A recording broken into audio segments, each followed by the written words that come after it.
The final question that I want to explore with you today is in relation to Derrida's opposition between law, which, if you remember, is repeatable and universal and conventional and public, and justice, which is singular and personal and unique. And I want to contrast it with a biblical idea called absolute personality theism, which I think does something very interesting with this dichotomy between law and justice. It's another case of that process that we encountered last week called diagonalizing. So Derrida has a dichotomy. There's law and there's justice. But the Bible diagonalizes that false dichotomy. It doesn't fit in either of the boxes. It sits diagonally across them. Can't be reduced to either. Let me try and explain how. Think about the archetypal moment of law in the Bible, the giving of the Ten Commandments, Exodus 20.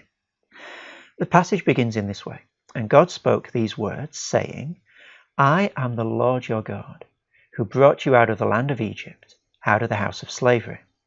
You shall have no other gods before me, etc. Now, what is that preamble doing? It is linking and rooting the code in the character and personality of God. So the law is an expression of his person. And that completely redraws the map of law and justice for us. Because law is impersonal and universal, and justice is personal and unique. But God, in his character, is both universal because he is the God who sustains everything by the word of his power, who created everything, and, of course, personal. And this is captured in this notion of absolute personality theism.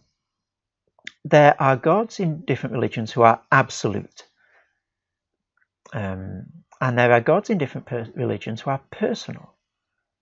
But the biblical religions are the only ones in which God is both absolute and personal. And it's that combination that means that we can't fit the God of the Bible into the framework of law and justice that Derrida gives us, and therefore we don't have the problems that arise from Derrida's dichotomy of law and justice when we're thinking biblically about these questions.